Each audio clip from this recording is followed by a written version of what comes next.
aí pra quê? É.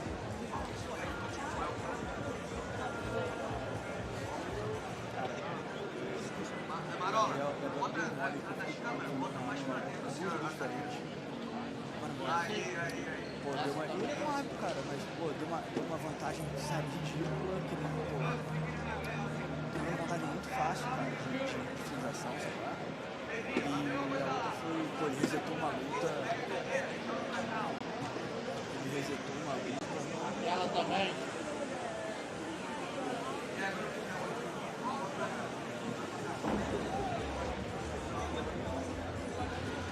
Pedrei, pra frente do pódio.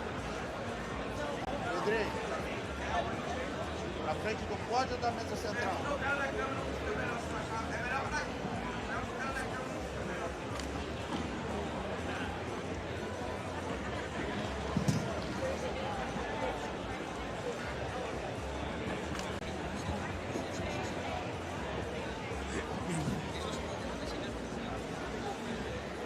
Senha.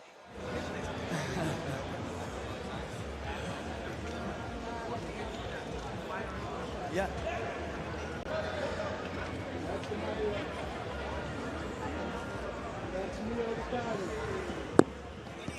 Yeah, I think it's best.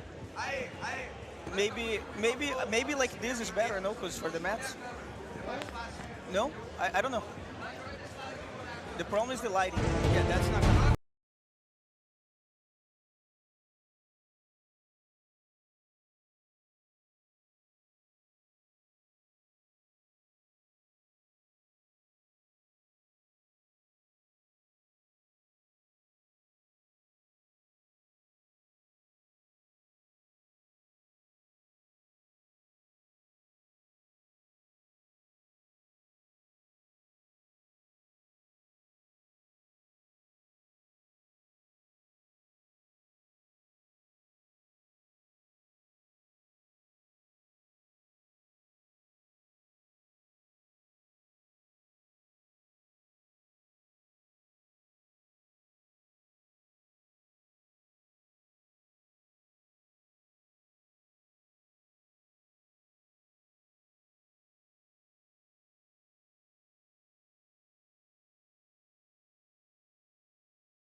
Yeah. Very exciting day. First match about to start with.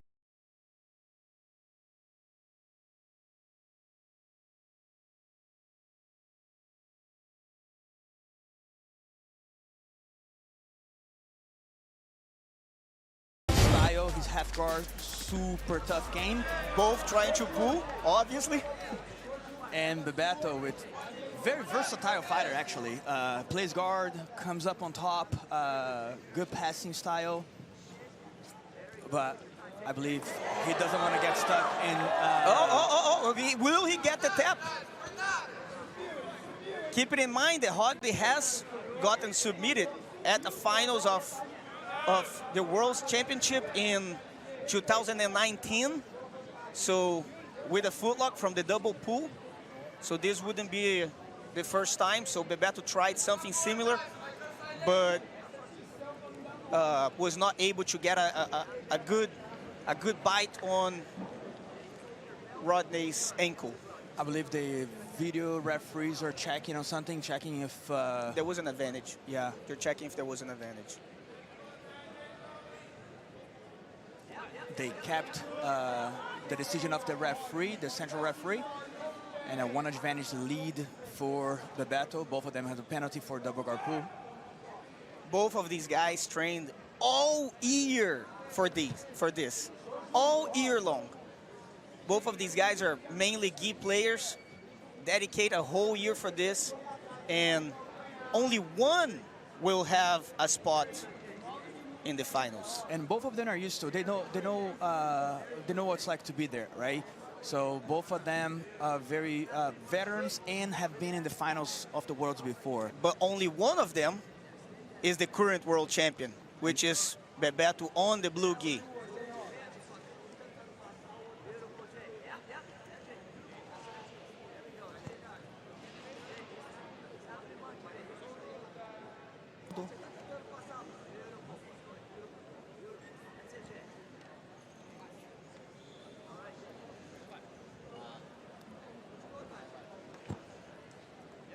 Right, second penalty for double guard pull. The referee. Yeah, I believe the referee, scorekeeper. No, because he forgot an advantage.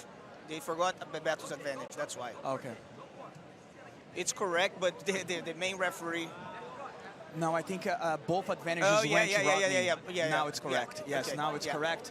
So they both got 2 penalties already. One advantage for each following the penalties. Next one is 2 points, and then if they steal... Double pull again. Rodney's kind of pulling on his knee, but because he's so small as a roosterweight, he's able to place his hips on the mat right away, counting for a double pull. Now Rodney is the one going for that footlock. Keeping in mind that the 20 seconds to stand up only really counts when the footlock is released, when there's no more danger. Yeah, so far, I don't think that's It has been released. There isn't danger anymore. So if no one comes up, the referee's going to stop and bring them up again.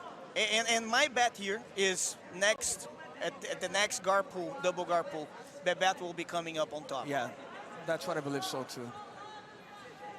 But his goal is going to be coming up without getting stuck in Rodney's half guard. Yes. Yeah, so that's the thing, right? He had a whole night to prepare for this match, right? So he knows very well, just like we know, that Rodney is going to try to wrestle up with his leg. That Rodney stays in that position for a long time, holding the leg in the half guard. He usually stays very calm under pressure there. Very calm, yeah. Switching between the single leg half guard into the deep half, right? Coyote, yeah. But, and the referee thought one of them pulled first, because unless Bebeto has a grip on, a bite on the foot, which I cannot see from here, which is possible though, but I don't think so.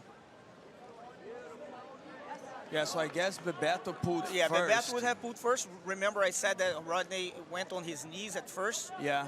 Yeah, because Rodney is kind of up now, but he did not get an advantage. If you notice, he didn't get an advantage for coming up on top. That's what I said. Rodney kind of pulled on his knee and then sat down. You know, so some referees cannot see that, but I believe that the main referee was able to see. No, now he gave an advantage. Yeah, so I was wondering, I'm wondering why they didn't get a penalty, because I can't see any submission, and it was definitely past 20 seconds there. Yeah, no, definitely past a couple minutes.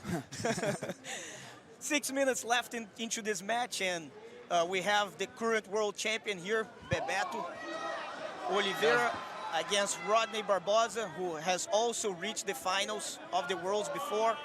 This is no news for either of them. Bebeto with a 2-point lead. Both of the gentlemen have 2 penalties. It's not at a spot that they can actually stall or stop moving, because if they do so, the other person will get a penalty and 2 points. So Bebeto cannot stop moving from here. And from one side is good, right, Kyle? Because we're still halfway through the match, and this is gonna bring some action to the match, bring some action for us. Yeah. Now it's really, like we were talking about, it's really hard to move in Rodney's guard, because Rodney places you in a position where it's just hard to move. You know, he's so small and he hugs so tight. Look at that. Yeah, he's hugging the leg.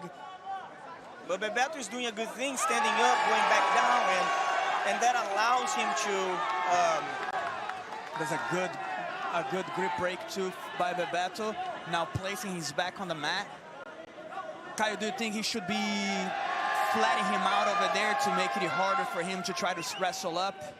No, there's a lot of options here, right? He already tried the guillotine. It's too hard to get to the guillotine like he tried. It's a good option, but it's really hard because Rodney stays really connected to the leg with the head. You look how the head goes down every time. Rodney doing a great job. It's his game, right? It's his main game, so he knows very well all the. This is another situation that he can do that we didn't account for, which is jumping to the other side. Rodney also probably is very used to this, very comfortable in all these situations because he trains with smaller guys, bigger guys, all type of bodies. So. He's trying to feed the lapel there. He tried to feed the lapel behind the back, but he wasn't able to. So now he feed the lapel under Bebeto's leg, which also keeps him down really well there. And there's a little good sweep there. If he bumps up, he can put a hook behind the Achilles. He has it set up. He has everything it takes. Yeah. Bebeto has to hug his leg tighter. Otherwise, there will be a sweep. Yeah. Bebeto's right hand right now, he has to hug Rodney's leg tighter so Rodney cannot come up towards his right. That's a good sweep set up there. Now he's switched. I believe what he wants that underhook to go to hug the back. He's been he's been the trying back that. would be a better grip, definitely. Yeah.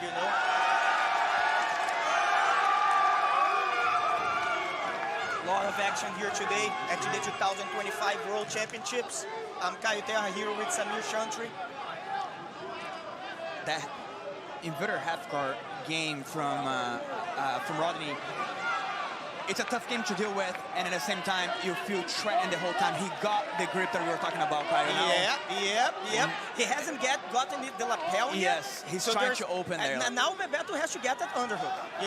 Bebeto's left hand has to get an underhook on Rodney to prevent Rodney, not just from the sweep, but so Bebeto can jump to the other side. Because if Bebeto jumps to the other side right now, Rodney will take his back. So Bebeto is doing a good job now hugging that leg tight like we were talking about with his right hand.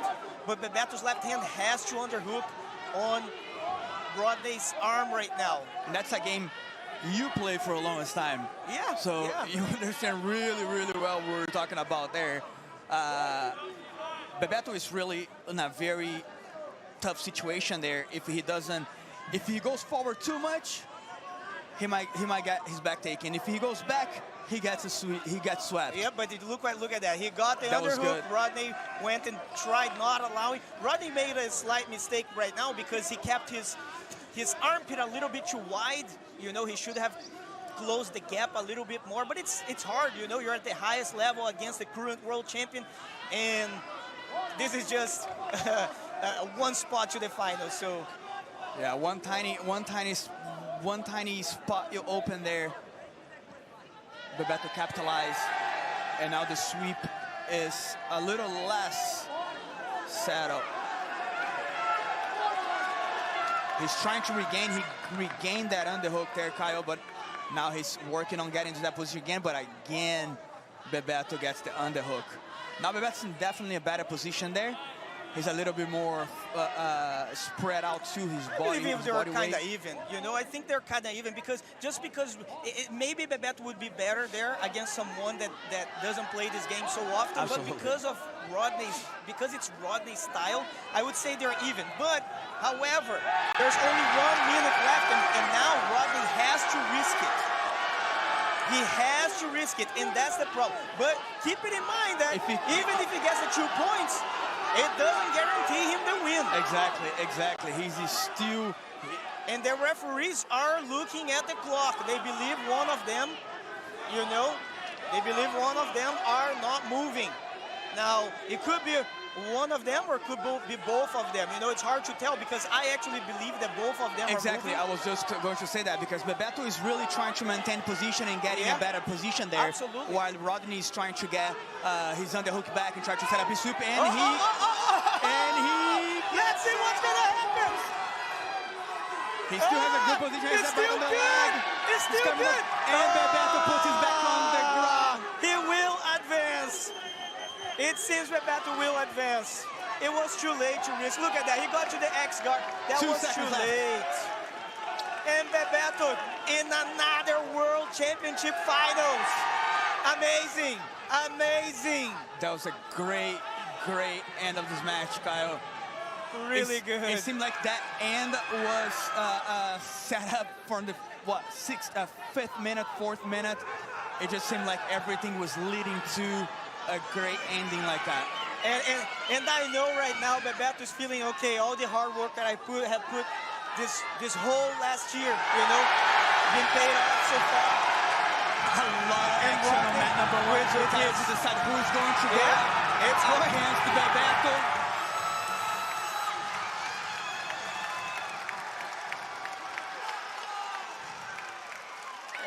It's heartbreaking. 1 year working towards this. And Bebeto advances to the finals. Advancing to the finals. Against Jalen, the future. Let's see if it's going to be the future or the present, huh? Are we in the future or in the present? And Jalen, he's the current Pan Am champion. Also an amazing performance at Pans. Current Pan Am champion against current world champion. That's going to be a good one. Place your bet, guys. Place your bets. That's going to be a good one. And next match here, we have Diogo Reis looking for his first world championship against no other than Leonardo Mario Pereira. Kyle, I might be wrong, but I believe that was the semifinals also at Europeans. And it was a really tough match. Come on. Is there not a tough match in this division, Yeah, this division is definitely... Both of these guys. So we have Diogo Reis here coming up next. We have Leonardo on the blue gi, Diogo Reis on white gi, the baby shark. Diogo Reis that had to beat Jefferson Veloso from AOJ on his quarters to make it here to the semifinals, where he faced Leonardo Mario Pereira from Alliance, who had to defeat Malaki James from Team Lloyd Irvin. Malaki also that has accomplished the European Championships. Yes, won Europeans. He was in the finals of the Worlds maybe once or twice. He was definitely super tough.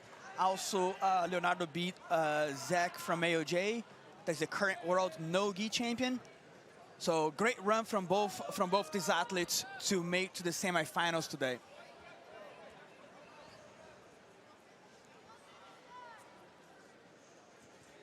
Yeah, this is a really tough situation for Leonardo, and the reason is that World Championships is completely different than any other tournament. No matter if it's gi or no gi. to be on the second day.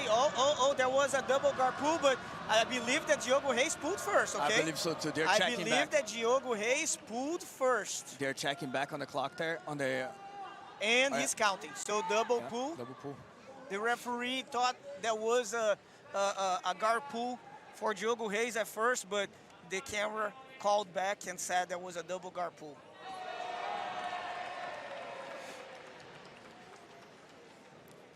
It's really hard for Leonardo being here for the first time in the semifinals. Making to the second day is already a huge accomplishment. And Diogo Reis came up on top. He's a really good guard passer. You know, I would say that it wouldn't really matter for him. If anything, might be better for him to be on top. Beautiful sequence. Pressure. Beautiful sequence. Pressure. Beautiful sequence by Diogo, side to side. Again, switching sides. You can see how he is always trying and controlling the knee into the middle. You see right now Leonardo has the knee on the left, and that's why he cannot pass. Leonardo's left knee is still on his left.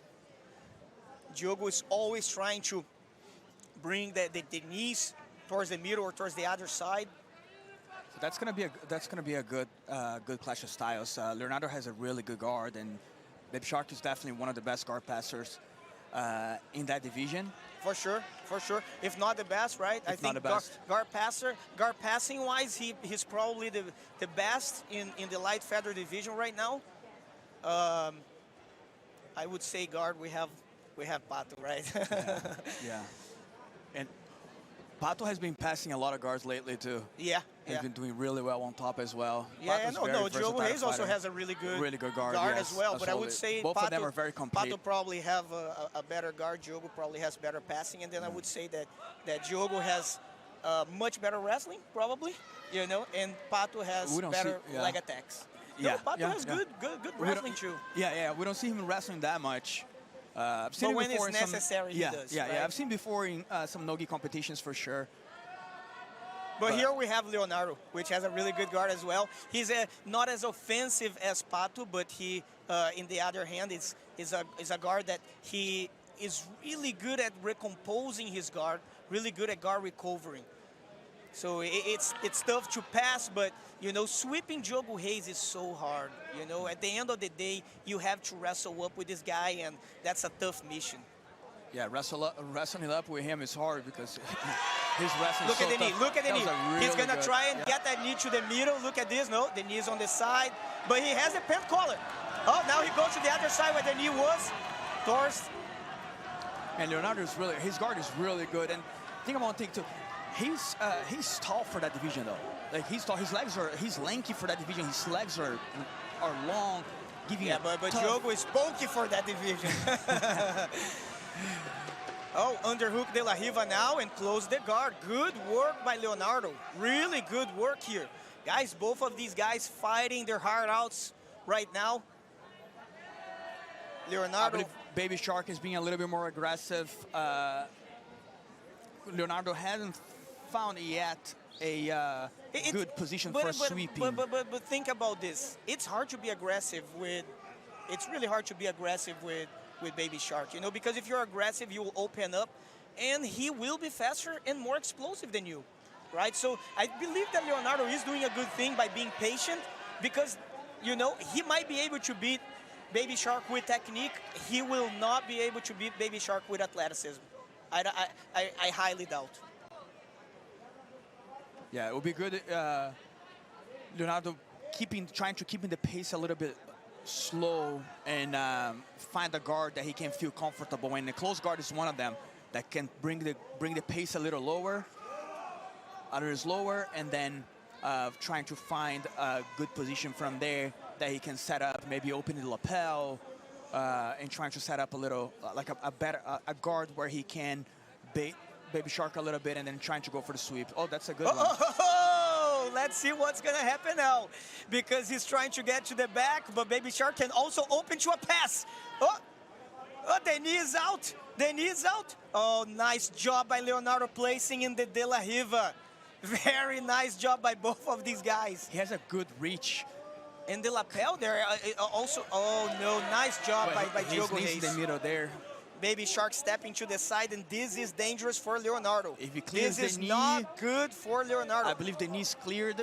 I believe I believe that right now Leonardo is already in a bad spot because that's not a game that he plays. I want to see if that knee, my angle here is not The very... knee is slightly out, but he can bring it in. It Yeah, just it's brought it in. in. So Just brought it in. Now he's going to try to create distance with But that keeping knee. in mind that it's in the opposite side that he plays guard, okay? There's one, that's one thing. And he's in the half guard position where he's not as comfortable as in open guard. Absolutely, Okay, yes. Leonardo plays more open guard. I mean, he has a lapel also between his legs that prevents a little the knee Yeah, cut. but the lapel there, I don't know if it's doing much. You know, I think that he's even gonna let go because his knee's out now. He needs to push.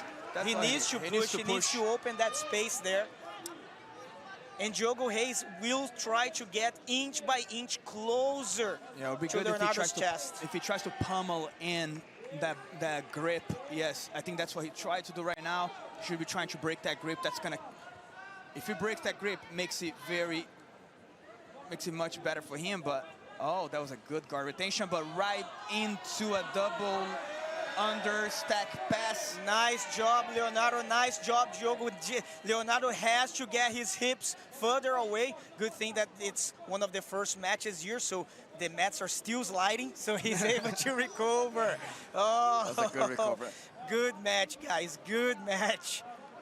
And like I said, Leonardo has really guard recover, you know, really guard retention, so he's able to. I think that Diogo maybe could have earned another advantage, but the referees thought that he didn't get the knee fully out on the half guard, in the half guard there. But Leonardo still has to move, right? He has less than 4 minutes to score at least an advantage, and I would say actually more than an advantage because Diogo Reis will probably get the decision here. Diogo Reis has been way more active, getting to much better position, so I believe that Leonardo has to try and get that sweep, right?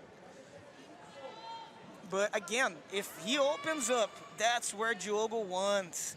You know, if you're fighting Diogo, in my opinion, your main goal is to start winning. Because if you start losing, you are forced to open up. And if you open up, you know, you're playing with the baby shark. You are playing literally with sharks while you're swimming. You know, but if you score first, maybe you're playing with the baby shark, but it's in the land, right? So it's your territory. Now, Samir, what would you do? You're a light feather, so we're light feather, you know? Yeah, now you're like middleweight. What would you do right there? I mean, I honestly would try to get Baby Shark in a guard where I can keep a slower pace. I do not want to exchange athleticism with him, as we mentioned before. And I'll be trying to get him into a guard where I can slower the pace and have my weapons ready for when it's time, when I feel like he's going to be. Because we can see that Baby Shark, even though he's winning, he's not slowing down. So you're telling me that you're going to play like Rodney? That will play what? Like Rodney. Yeah, that's one of the, that's one of the guards. That's one of the guards that could be effective against Baby Shark, yes, in my opinion. Kind of, right? Because the problem is wrestling up with Baby Shark. True. That's but maybe true. for you, right? Because Samir, if you guys don't know, he's extremely strong, you know? So maybe Samir. For me, I don't think that would work. No, but I think the close guard that he had, try to set up a lapel guard, he's doing a good job with Lasso. Lasso is a tough guard to move too much there. Lasso and the other arm to the sleeve. But I just think he should be trying to get under the legs more. He's trying to more controlling the upper body, but Baby Shark is doing a great job keeping his legs back too. He knows what, you see that it's connecting, trying to connect to the guard. And now he just got rid of the knee. Let's see if he's gonna be able to. But Leonardo's guard retention is so good. Yeah, it's good. You know, it's so good. So good. But I think he missed. It's crazy because, you know, you watch from TV, you watch live, but you think, oh, it's just playing with his legs. Guys, this is really difficult, especially with a top-level player such as Diogo Reis. And not just Diogo is good, he's freaking hungry. He's hungry for his first world title. Less than a minute to end. Less than 1 minute to end. Leonardo has to open up. He has to open up, and Diogo is waiting for that. Oh, he came up in a good. It feels like he was waiting for this time. See how he got under, but Diego's super heavy right now. There, got that. He likes that. He likes that body lock pass there. He's very heavy. He's doing a one-side body lock, which is really nice. Yeah. I really like that game as well. You see, he tried to feed the lapel. Look at that. He feeds the lapel underneath. Yeah, he does that game really well. Yeah, and you can see that Diogo could be like stalling now, not stalling, but being a little bit more passive. But he's still trying and fighting. He's hungry. He's hungry today. But Leonardo is just tough to pass. It's really tough to pass. Nice match. Good job, both of these guys. You know, the score doesn't translate what the fight really was. I agree. One advantage Diogo, but it was there was a lot of action in this match. I agree. There was a lot of guard pass attempts. If we count the amount of guard pass attempts that we saw in this match, it was so many. But Leonardo did a really, really good job stopping or recovering them. So definitely a great match, and Baby Shark advances to the finals to Against face Pato. Pato. Yeah. Another one, huh? Another one. Another one. I believe Baby Shark has won against Pato at Pins a few years back. And then Pato has Baby Shark a few times. So that's going to be a really good matchup.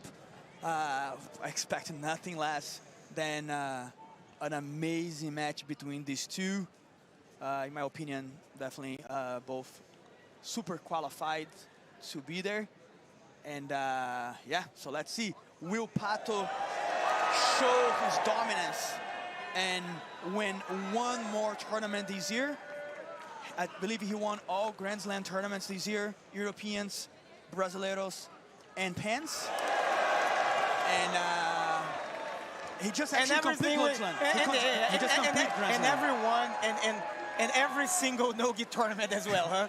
Yes, yeah. And now we have João Pedro Bueno, Mendes Bisnaga from Atos Jiu-Jitsu against Raimundo Diego Pinto. Diego Sodré. Yeah, Diego Sodré Coming from out Melky. of an amazing submission yesterday, Kyle. That was probably the craziest submission of the whole tournament. And did you see? They called double pull. pull. Bisnaga come up on top. Wow, that's surprising. They're gonna give? What are they gonna give? Are they gonna give? I think Okay. the other referees think it was not a double guard pull. Yeah, so they're taking it out. Yeah. Yeah. He was a little bit too late, and that was the 2 points right there. I think Sodré was a little too late on the pull. And Bisnaga has been on a crescent. He's That was very nice of Bisnaga, though, because he didn't even care if there was points or guard pull or whatever. He just came up on top and said, "Let's just start this match," you know? Yeah, he plays top often against some of the best guards. He did really well at Crown last year. Has been doing really well. But Diego Sodré with a beautiful Nice sweep. coming on top and tying the match 2-2. Now he's on top. Keep it in mind that Sodré, we're talking about, you know, he was losing the whole entire match against Cobrinha's son, Kennedy. And at the very end of the match, he was able to get the submission. And when we say the very end, it was 3 seconds left. No. It was at 0. It was at 0. It was 0 when they stopped, yes. But I believe it was 3 seconds left when he came on top. When he came on top. Yeah. But there still was nothing there. You know, the clock, the time ended, and that wouldn't be points, by the way. And he was losing by 2 points. Yes. You know. Yes. So he had to get the submission. I believe that's why Kennedy tried to hold on for so long. You know. Yeah. And you can see that he looked at the clock. Yeah. Yep. He probably was like, okay, 2 seconds, I can fall. Yeah. You know. That was beautiful. And Diego has been in the finals twice, if I'm not mistaken, and hasn't won just yet. But he did win, I believe, Europeans. And he's the younger brother, huh? From Alex Sodré, who has also been on a tear lately. Both of these guys competing at the same division.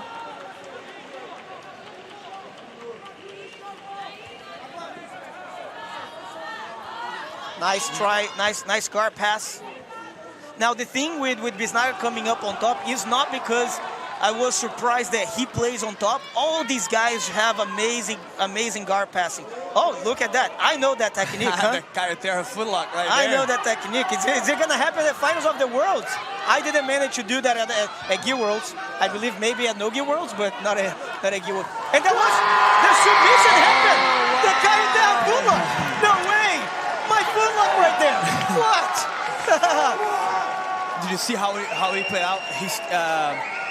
Diego tried to turn in for his foot to try to get off an angle, but I believe his knee popped. Yeah. Because it was sided, so his knee popped. Yeah.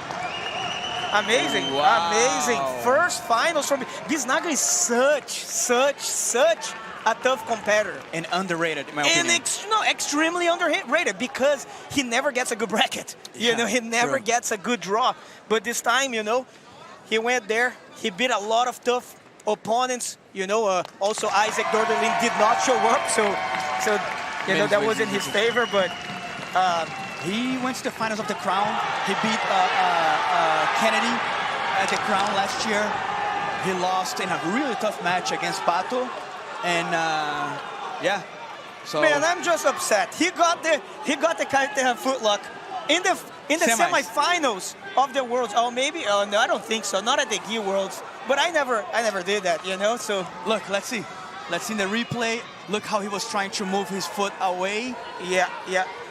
But the foot was the leg was so tight. Oh my God! He broke it. Oh my God! Oh my God! That did not. That was nasty. That was nasty. Of a lot of pressure. That foot locker puts a lot of pressure on the knee down, so you can hyperextend so the foot. what happened is this, guys.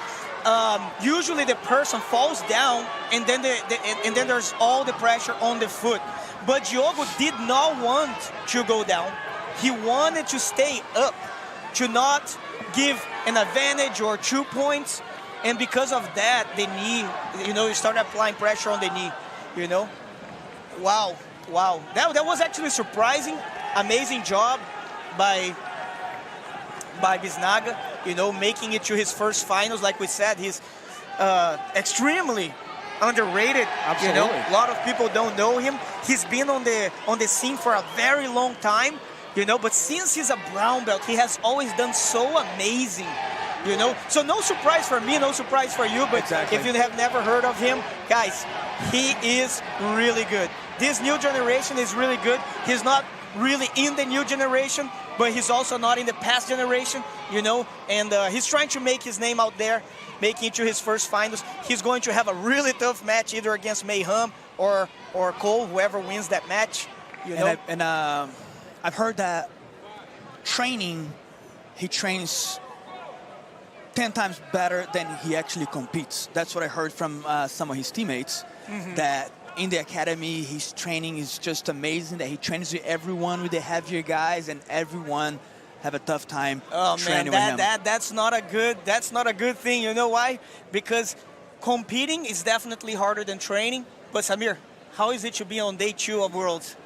Competing on those mats, it's a different experience, It's a different, for sure. It's a different pressure. The adrenaline is just... The adrenaline is just something else. It's something else. And guys, let's go for a quick commercial break until our next match starts. We will be back.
at the 2025 World Championships, the most important gi tournament of 2025.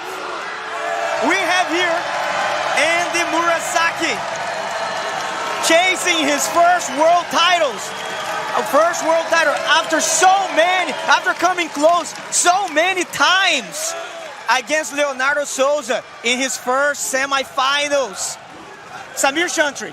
Leonardo, really tough opponent for Andy. Leonardo won Europeans this year. Super tough guy. But Andy, man, he is. He has what it takes, has been having what it takes to be a world champion for a long time. Has been, I believe, in 3 or 4 finals. And in different weight classes, okay? Keep that in mind. Yes. 3 Lightweight, different middleweight, and middle finals, heavy. and now he's back at light. So let's see if that's, if that's what it takes. I believe that's a great weight class for him, though. And especially now second day. One thing about Andy is that it's unpredictable if he wants to play bottom or top. Yeah. And he wants the bottom. He likes that underhook de la Riva. And also, I believe because Leonardo has a great guard. Oh, closing the guard. That's something that we don't see Andy doing it often. But it's a good way to set up his own guards, So if Leonardo stands, Andy might be able to set up a guard a lot tighter, transition to something really good that has a cross grip right now, Kyle. Maybe he's gonna try to cross that arm. Let's go that grip. That's deep. Gets a deep collar grip there. Collar and sleeve. Switching between guards. Actually switching grips. Yeah, going for that arm, huh? Now has a triceps grip. He's transitioning all his grips all the time. That's really good because it keeps his opponent confused, Something went wrong there. Oh, the arm, the gi is a little bit long, Shanji and Roger Gracie style, always long gis. Most of the people do the opposite, right? They keep it as short as possible. Funny fact, Kyle, I had to bring it up. I don't know if you remember, but when Leonardo won Europeans, he won in run through Shanji and took Shanji down. That was a good one. Oh, I didn't see that. So let's see that's if nice. he wins the match, if that's going to happen again. I think Shanji is going to throw him on the stands. It's going to be a rematch there. Yeah, not many people take Shanji down, though. And he acclaims that after winning Man, that's Europeans. actually harder than winning on Europeans, honestly. Going for that K. He's been trying to go for that K for a while. Since the beginning of the match, he goes K and then he closed the guard. Now he's back to the K. Leonardo doing a good job being heavy there, that's but where he got Andy it. likes, huh? He likes that X guard. Anything hugging the leg is Andy's specialty, He hugs the leg, he chases the back. That was beautiful. And Leonardo did a good job defending the back take, but to defend the back take, you have to place your back on the mat, and then you end up giving the 2 points. Now, Andy's really dangerous passing guard. So heavy. His hips are so heavy for that weight class, especially. And look at his foot. And like his feet are like almost as wide as his length. So it gives him a really good base. You can see that Andy plays a lot with feet wide, knees closed. This gives him a nice base. You can watch. You can, if the camera can show you, you start noticing that this gives him a good base, not just to not get swept, but if your opponent tries and moves, it sets up his passing, because it sets up opening the knee and getting a slice. So. And his feet are flat all the time, right? Yeah, a lot of times his feet are flat on the mat. Unless he's pushing forward, then he goes both toes on the mat. But yeah, most of the positions he gets feet flat because that's what gives him good balance, right? And almost impossible to sweep. Oh, nice try by Leonardo. Good job by Andy sitting back, and that wasn't 2 points. He's looking for the points, but that was not 2 points. No, yeah, it was just a failed takedown. He tried to take down, didn't accomplish. And one more time, Andy pulling guard and closing the guard, slowing down the game too. He's on the lead, 2-0, 6 minutes left. It's not a good position to be in for sure. Leonardo has to push the pace though. Yeah, and it has to be quick because, you know, he's losing by 2 points and Andy has been way more active, so he has the win right now. You know, he has to not score only the 2 points, but more than that, you know? So he has to start pushing, has to start moving and doing something to Andy. The match has been having a lot of action, but the action has been coming all from Andy, so it's important that Leonardo, you know, it's not, guys, it's not easy to be on second day of Worlds. It's not easy. Definitely. It's a different pressure. If you have ever competed, you know that the pressure is not good. The pressure at Worlds is a lot harder. The pressure at the second day, it's even harder. Nice job by Andy. Good job by Leonardo by trying to stand, but he needs to do more than that. He's going to have to keep more active. Samir, what would you do now if you were Leonardo? I would make sure I make my grips. And start applying pressure to open the guard. Stand up with good posture, controlling the sleeves. And you gotta push the pace, 5 minutes. So halfway through, he has to open the guard and start applying some guard passes there to try to at least getting a reaction from Andy. But I would definitely make sure I'm safe before taking the step. Like right now, Andy has his leg, so not a good idea to just stand up from there. Not a good idea, huh? Exactly. Not a good idea. Wrong timing. Exactly, yeah. So make sure he's safe, make sure he's breaking the grips, make sure he's all safe there. He did a good job now, sprawling out, and now he's looking for his grips to stand up. But keep it in mind that Andy keeps on switching his grips. That makes it so hard for someone to stand because you don't know what's coming. Yeah. You know? And Andy like knows he what has to wants to. stand, he has to hold his sleeve, but he doesn't hold his sleeve. Yeah, you every know, time and I he's think trying, that's the problem. Every time he's trying, Andy's breaking his grips and keeping him down. Look. But this is the time to risk, right? Yes. There's 4 minutes. That's the time that you can still, you know, get ahead. If it's 1 minute left on the clock and you leave it for 1 minute left on the clock, it will be over. He should be trying to stand up with the other sleeve if he's And not being able to. They're going to give penalties. Let's see, they're giving penalties to the blue. Both of them. Yeah, but that's I believe that the blue is actually moving. I think you know? both of them are active. I think that Leonardo is also trying to get the sleeve to see how. He is, but the thing is that I don't know if he's trying that hard because his posture is so low. Yeah, you know, like you said before, he has to have better posture there. Yeah, and I honestly, what I would do, I would just grab the other sleeve. The other sleeve's there for him, you know. Grab the Look sleeve. at that. Now he did. Yes. He finally did what we're talking about. He finally stood. Okay, but good. again, that sets up Andy's guard. And if he underhooks the leg, take a look. Let's see if he's going to be able to. If he nice attempt of the foot lock. And Andy likes to switch also there to the honey hole as well. You know, so. That's a good weight distribution by Leonardo. And now that comes back to what we were talking about. Like, he had to... He's trying to switch to the honey hole. He's trying to switch to the honey hole. 100%.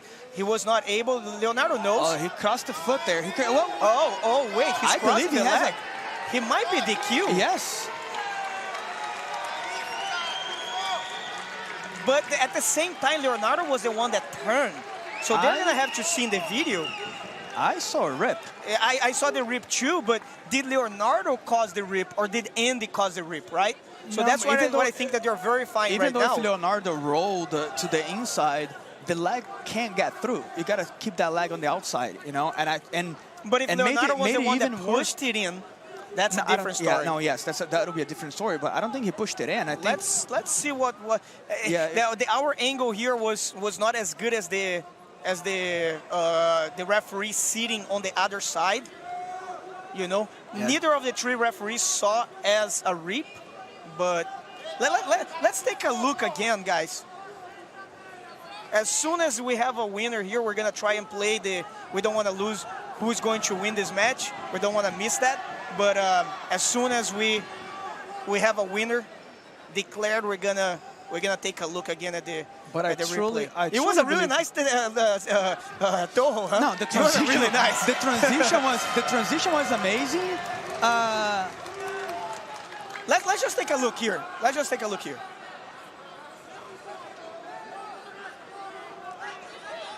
And Andy trying to get to the honey hole. You can see that. But you see how Leonardo keeps his leg on the. Oh! It was Andy. You see, it was already there, and then he set up the. But I don't know if it was Andy. I think it was kind of in the middle, though. You know, I think it was kind of in the middle. It was slightly past the middle, but did it pass because he turned his hips? That's what we didn't have a slow motion on it, so it's a little hard to tell. But Andy comes out with the win here. Tough decision, but come on, let's be honest here. Andy didn't rip to apply more pressure. The toe hold was tight regardless. I don't think Leonardo wants to win like that, right? Let's take a look again. This actually, I'm curious to see. Honey hole, and then Leonardo keeps the knee tight. And then Andy goes on the opposite leg. Right now, it seems like it's so hard to tell. Look, at the end, yes, there is a rip, but Leonardo also is like, hey, he's ripping, So at the same time, the referees are probably second guessing, was it on purpose, right? Yes. Because it wasn't a rip all the way across the hips. No, it wasn't all the way across. It was just slightly above. Yeah, it was like an inch. If it's past the hip, past the belly button line, with the submission. It was an inch. Exactly, it was an inch, right? So it's not like tough call. Yeah. And I believe by the replay, I have the impression that Leonardo tapped slightly before the foot crossed more than the hip line. Yeah, that plays as well, right? But keep it in mind that we're watching from the same angle, and the IBJJF has multiple cameras set up for the referees, so they can just get an angle for the actual submission, right? So it's a tough call because you have to watch in slow motion. There's no way. If you watch, Yeah, and I'm glad with the evolution, of Jiu-Jitsu, we can see we have now cameras, we have now computers where even more referees can take a look. Coming up next. Yeah, coming up next, now we have middleweight. Ian Pica-Pau with the blue gi. And Rolando Sampson with the white gi. First time for Rolando, huh? So, such a long time in the making to make to the semifinals of Worlds. Yeah, I think he did make it once. I think he made it, yeah. But not at middleweight, though. It was probably a light, right? Yeah. But that wasn't like one of his first years, though. Yeah, Rolando has a great story, It has been a long, Rolando has a great story. Long time. He was always a very talented kid coming up, and then very talented, and right? Then he stopped training for a while. Yeah, I believe he was getting his law degree, and then he came back. Seemed like he never left. Yeah, maybe Hudson can get on that story soon, huh? Yeah. All right, let's go to this match. Ian Pica-Pau, such a strong and contender. Good both of these guys like to stand, right? I believe that Rolando will be forced to pull, but he also likes to trade takedowns. Maybe with young Pica-Pau, it's a good idea to, maybe not. Oh, wow. Maybe not. No. I think he's trying to set up his grips to pull to a good guard, because young Pica-Pau knows how to jump over the legs and time perfectly the pull. So Rolando probably knows that study. His opponent had the whole night to think about this match. Probably didn't even sleep, right? So, only one spot to the finals. Only one of these men are going to the finals of the Worlds. Rolando making the first grips. That's actually really important for Rolando, making the grips right away, preventing Ian Pica-Pau from shooting.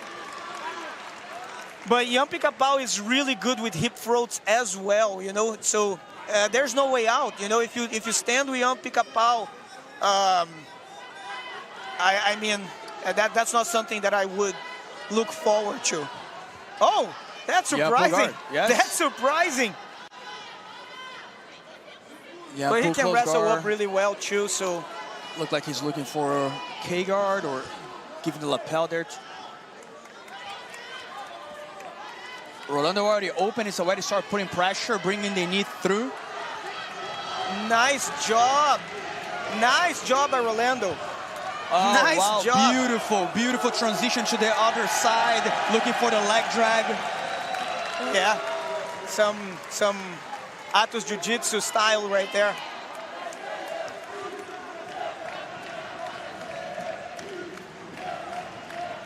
And Galvão has not a single break, huh? Match after match here coaching. Doesn't even have to take his vest off.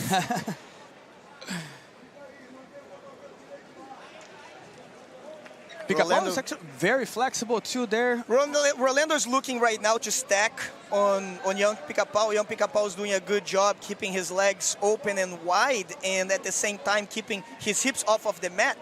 You can see that with the hips off of the mat, he can actually load Rolando in case he uses the leg that is spinning it down and pushes it away. But Rolando is keeping his knee close to the mat. You know, young Pica-Pau doing a good job with his hand under the leg to prevent pressure from Rolando. Very nice. Rolando did a good thing trying to chase the other side, but young Pica-Pau knows that, so he keeps the leg open and wide. And both of these guys know really well the game of Jiu-Jitsu, so they're going to have to be creative here. You see that because of Rolando wasn't able to bring his hip up, he had to expose the pass a little bit and almost lost the pass. But then he saw that, came right back into the position and go back. But you see that young Pica-Pau, I don't think he actually exposed it because I think he knew that he would lose it, so he faked came back right away. away. I think he just beautiful. I told you guys, it has to be creative at this level, guys. It has to be creative. Guys, this advantage doesn't matter. What matters is the position that he reached. Getting into the leg weave position against such a tough opponent, it might be what it causes the win. You know? Pin. Kyle, what you rather do? Trying to pass straight to the mount, trying to pass to the left side, or switch to the right side? It depends on what my opponent will give to me, and what Young gave to him is a guard recovery into that stacking position.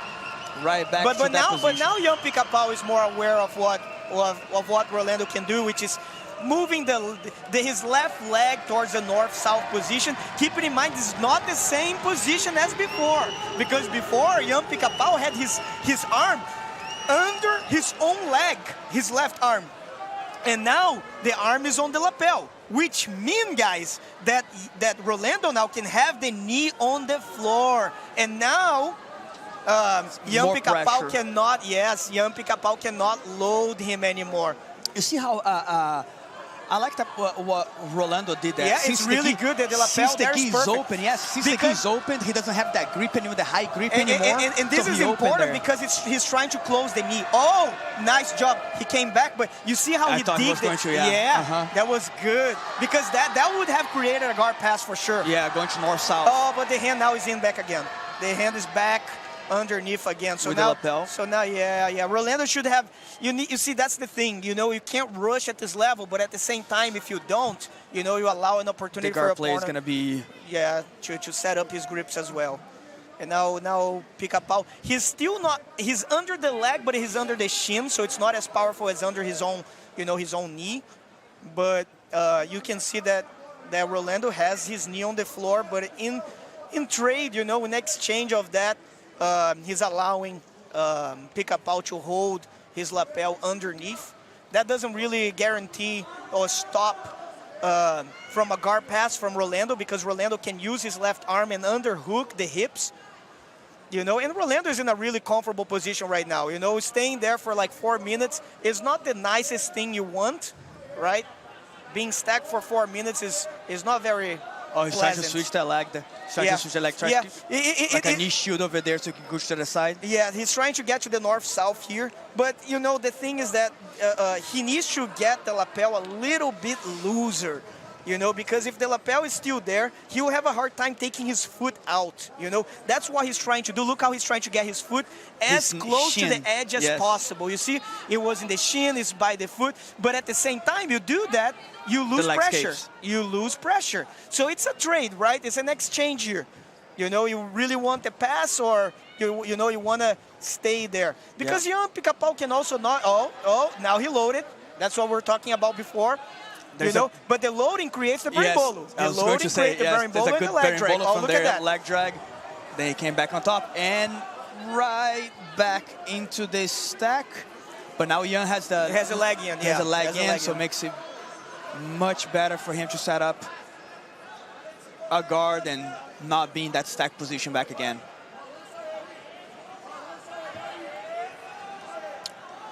Oh, nice underhook by Rolando, trying to force half guard. Yeah, he's in a position where they are actually neutral because he's in the deep half still. Yeah, right, but the hips is below the hips.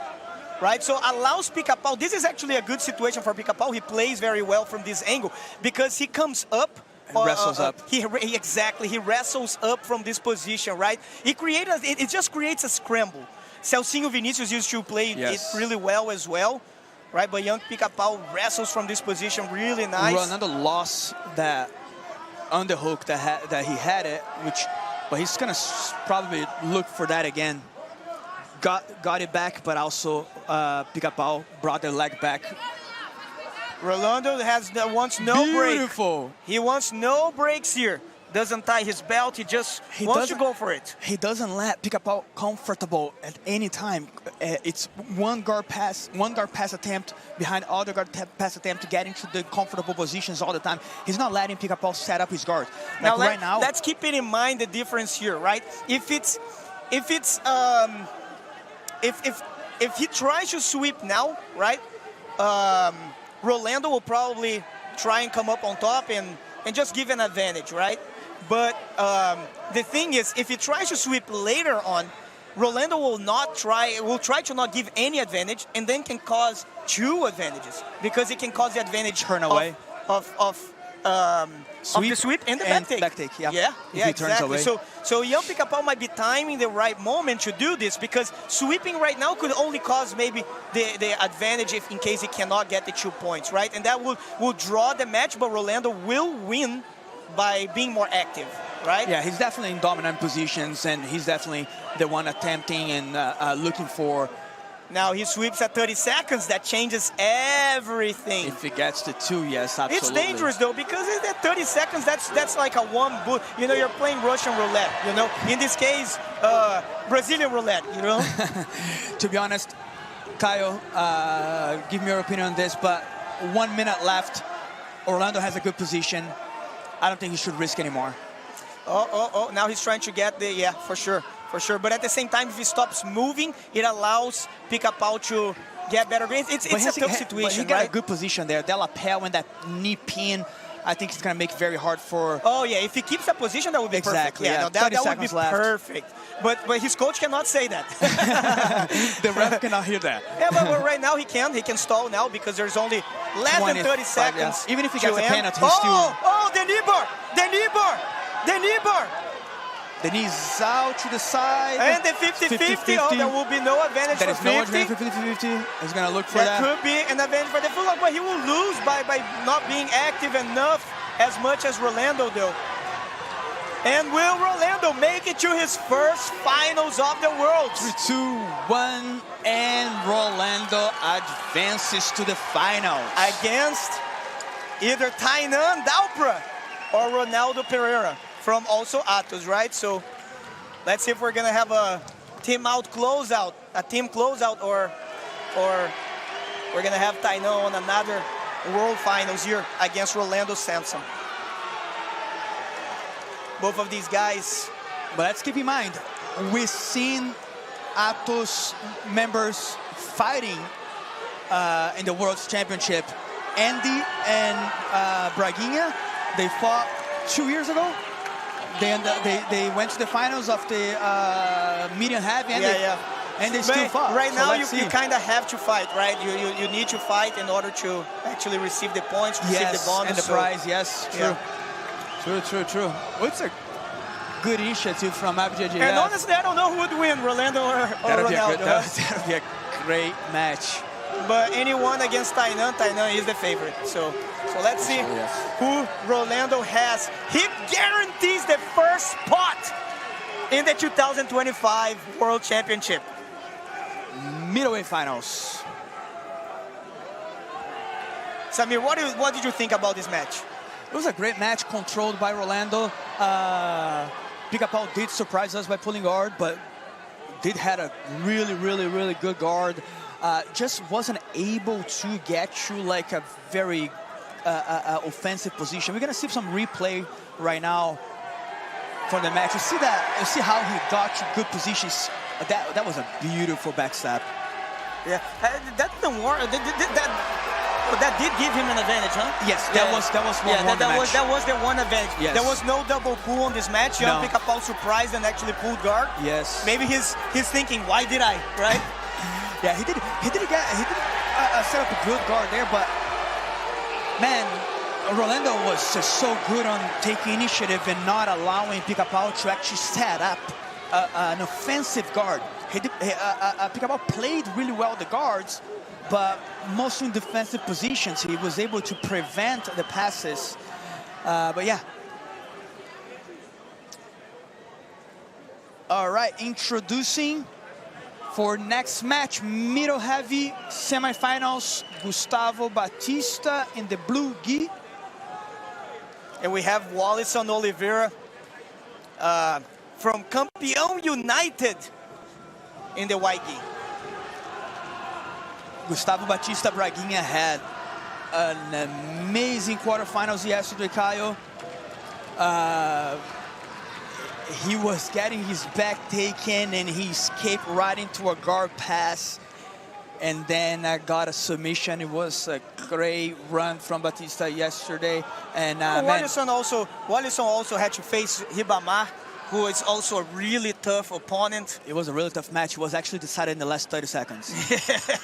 Oh, Braguinha pulling. No surprise there. But Braguinha, man, amazing one-leg decks. Amazing top game pressure. So there's no way to feel comfortable with this guy, huh? I see his game very similar to actually, or the other way around. The same as Lo. The Lo, yes, also, but like when I see him and Andy, they both have very... I wouldn't say so because, no, I wouldn't say so. I think that Andy plays way more with underhook de la Rivas. No, he's top game. Their top game. Oh, his top game. Their top game. The top game, very slow pace pressure. I don't think so because Andy looks for the leg drag a lot of the times and Braguinha uses more the knee cut. The hand on the knee cuts. They're just, what is very similar is that both of these guys, the pace and the pressure, have incredible pressure and balance. Their balance and their pace is incredible. Their pace is very similar. Yeah, exactly, very similar. When they reach a good position, you're not getting out of there, huh? Braguinha gets Wallison out of balance, but Wallison keeps his composure, comes up on top. No advantage there.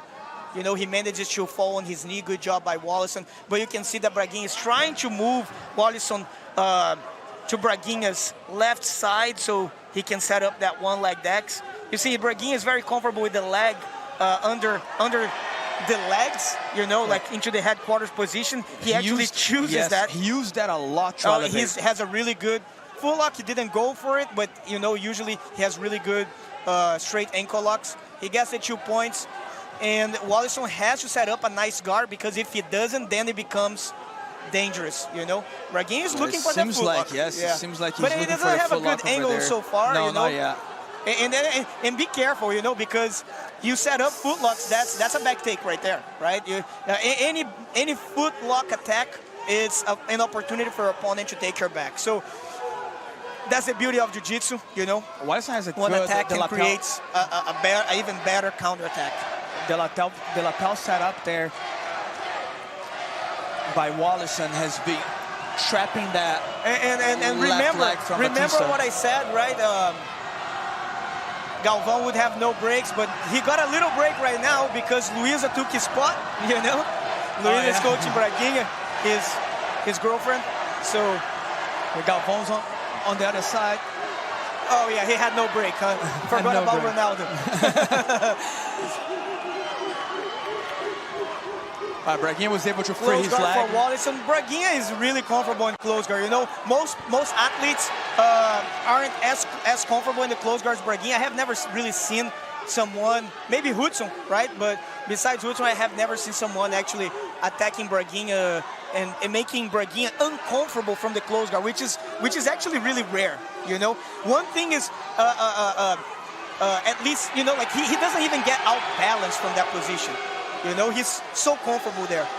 I believe it might be his body type, but you know, I never trained with him or fought him to really know.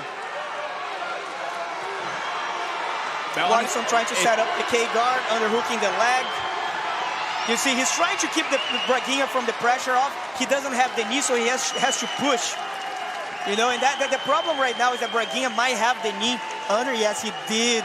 So now Braguinha is like inch by inch, like you said, Samir, getting into the half guard position.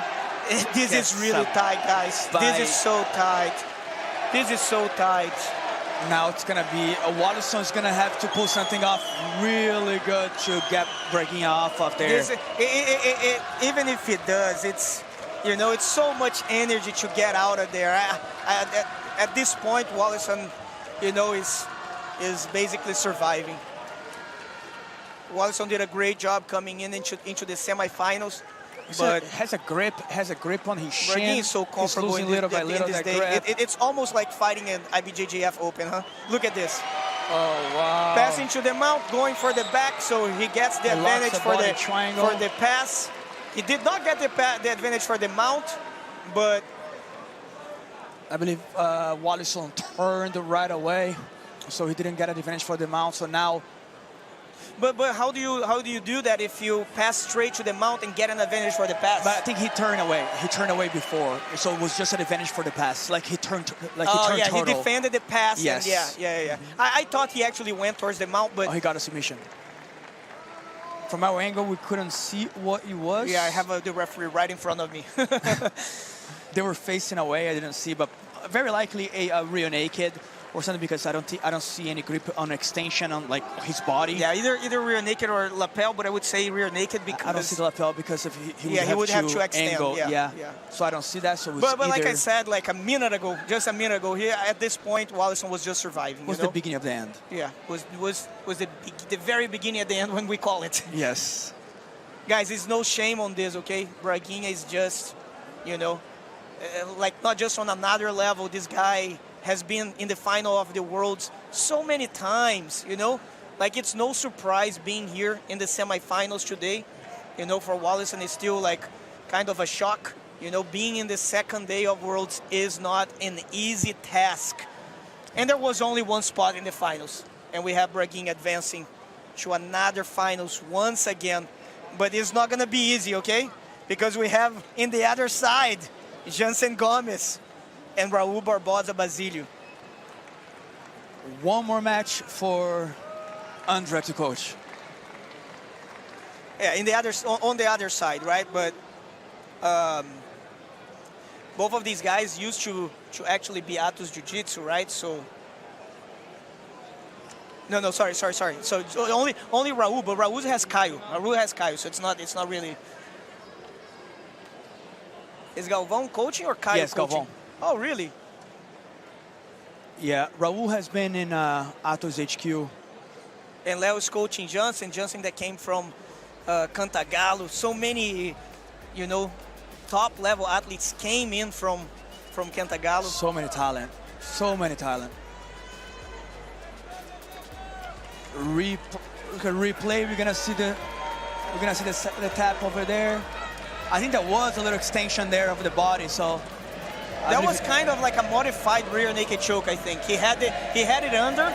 I didn't see the lapel. It could be the lapel. I think by the angle I saw a little extension of the body. So I'm assuming. I think it was not an extension of the body. I think it was an extension of his own body to push himself backwards and maybe apply pressure with the forearm on the throat.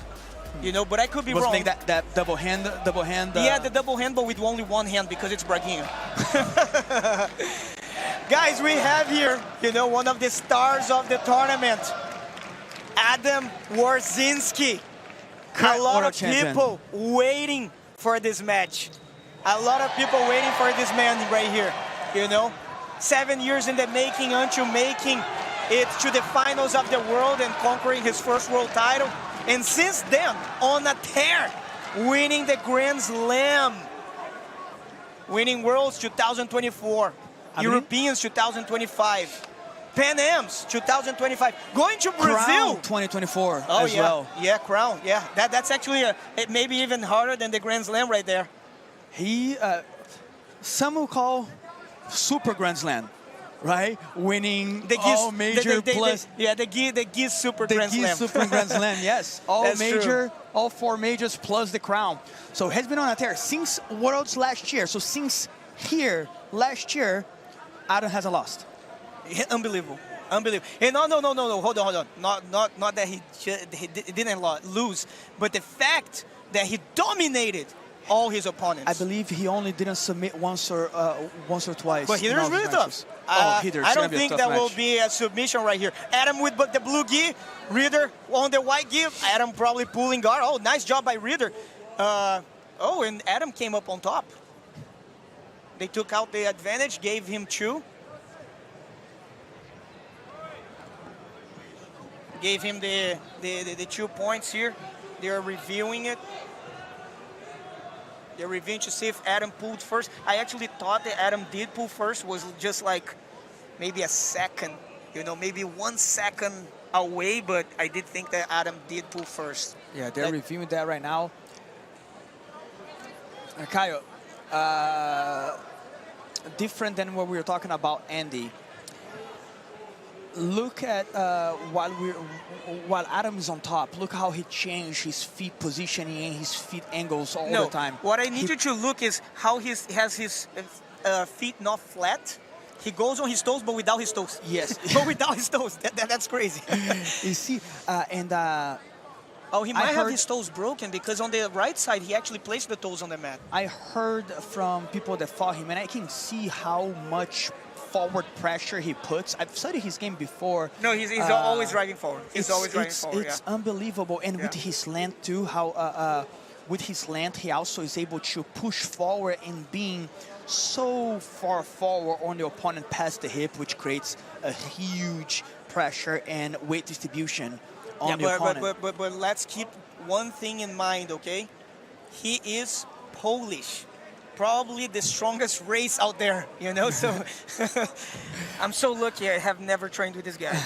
Not only from people that have fought him before, but people that have trained with him, saying that he's one of the hardest person to train because of the distinct game and body type.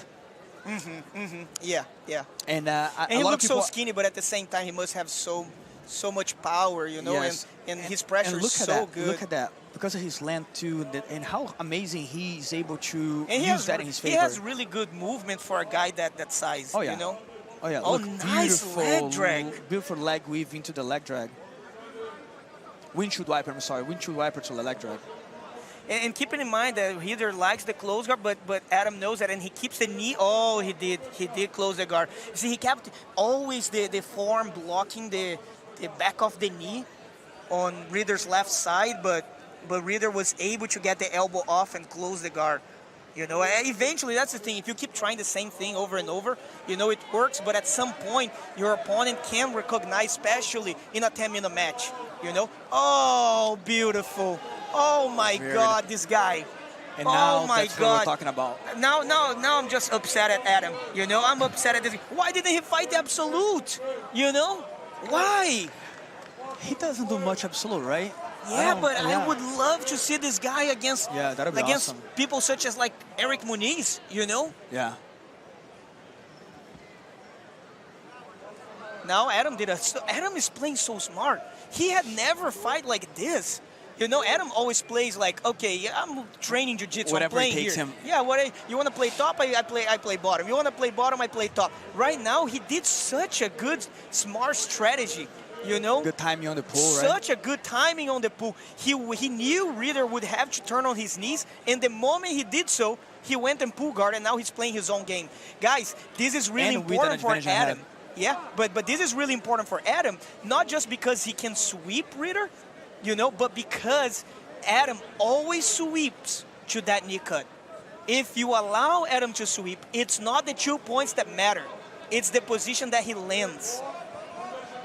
This is what Ritter has to worry about. And Ritter can't keep on walking back. He's going to get penalized. He has to drive forward, yes. So now he puts his knees on the floor.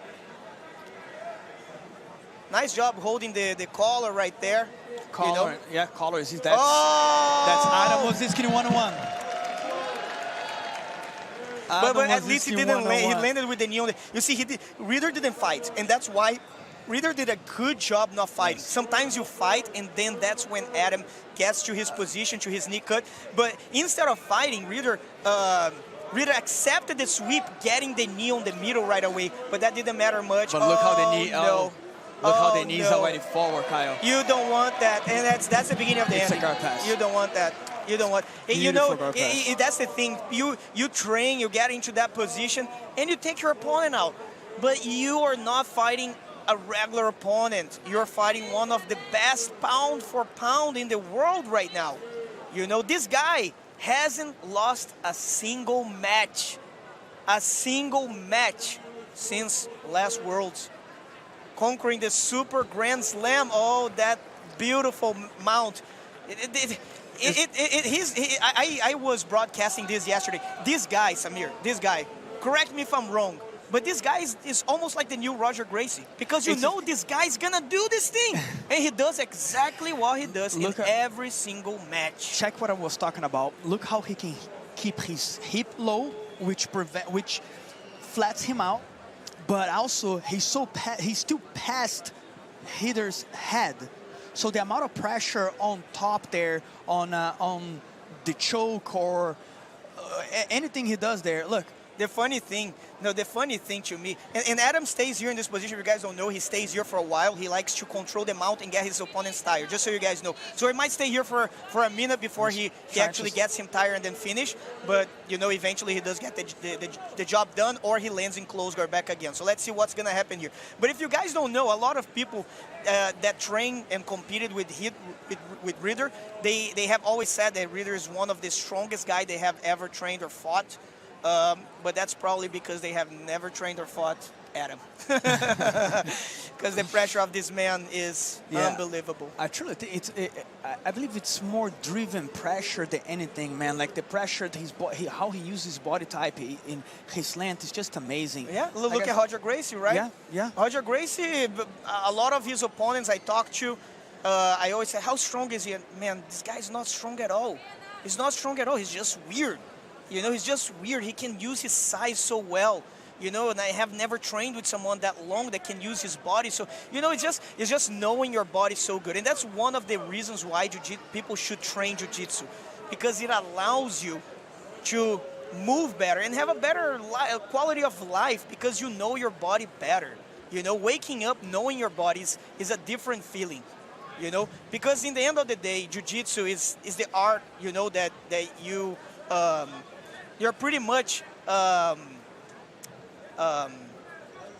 telling what you feel, you know, by movement, you know, so it requires you to understand your body very well. And now we have been like over that minute mark that we were talking about, so that's when Adam starts going for it, because Hitter's probably now really extremely tired.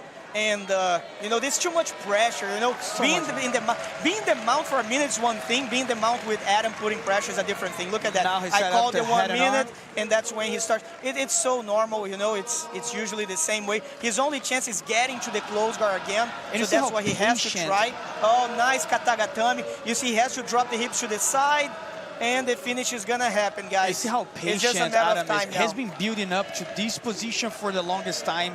And then even when he gets the position, it doesn't seem like he applies that huge amount of pressure to try to finish right away. Good job by Hitter like right there. Good. You see Hitter kept his chin. He kept his chin down. You know, you keep the chin down, no choke. But the problem with that is that there's no choke, but at the same time, you can't breathe because your nose gets on your opponent's shoulder, you know? So he traded the choke for not breathing. He was able to survive, but you know, if you're not breathing for a while, you get tired. So you end up setting up a different spot. And now Adam is with Ezekiel choke right and Hitter's so tough. Yeah, it didn't seem like he's... God, this guy's tough. It didn't seem like that his forearm was all the way in. And he's doing a good job moving his hip away there. But Adam, like I said, Adam's just like a snake. And he didn't escape. Got out. He got out. How? How is he still moving? How is he left, still Kyle. moving? 1 minute left, 13 points lead by Adam. Yeah, which is totally normal in any of his matches, right? All his matches ends with a very large amount of points, whether there's a submission or not. Nice job by Rieder. Nice job by Rieder right there. One of the best matches, by the way, was in the past couple of years was Felipe Andrew and Adam Warzinski. You probably remember that very well. If you guys have not watched, guys, go on Flow. Search for Felipe Andrew and Adam Warzinski. You'll definitely. I believe it was Pan Am's 2022. Yeah. No, was it 22? Man, I thought it was 2024. Now I'm getting. Oh my God, I'm so old. No. I'm glad that you're the one balding, because I'm the one getting old. 2024, Adam lost to Pedro Machado. And it's the end here, Samir. It's the end here. Surprise for you? Adam making to another finals? Yes, once again. Will he? So if you win Worlds, and then you have to win to Grand Slam, you have to win Europeans, Pans, and Brasileiros to Grand Slam. And then he wins the D crown, so now it's the Super Grand Slam. But he wins the 2025 Worlds too, let's say, right? If he wins. And what would that be? Super Grand Slam?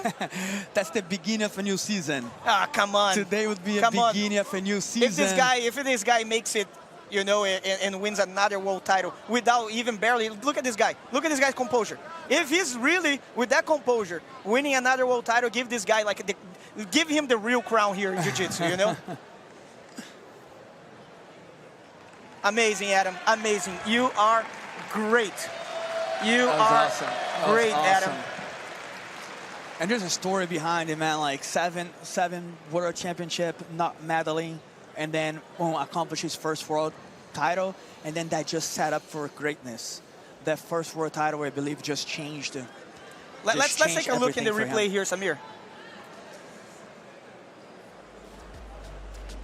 He gets the advantage on the double pull right in the beginning. He doesn't want to spend any time not doing jiu-jitsu. And then he used that butterfly hook, which Rieder did a good job setting up his own guard with the knee. You see how he falls and set up the knee on the middle. That didn't prevent Adam, though, eventually to get. That was Adam 101. Yeah. That was Adam 101, the sweep that we... Once you get... The sweep that we see, the guard pass that we see, the mount. We tell people all the time, don't let them mount you. Don't let them get to your back. Guys, with Adam Warzinski, do not let him poke his knee through half guard. Do not let that happen. And now, let's get to the super heavy division. We have here maybe the star of the tournament, Eric Muniz, which is also in the finals of the Absolute, in the blue gi, already pulling guard, trying to make his guard game. Against Vinicius Liberati. Which had an amazing run last year. Yes. He had an amazing run. He lost the finals to Adam last year in the heavyweight division. But keep it in mind that he didn't just lose the finals, but he was playing extremely well against Adam. Yes. Extremely well.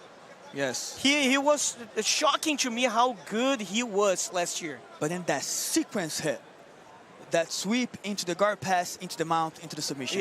Yep. That's the thing, 6 minutes into the match with Adam Warzinski is death, You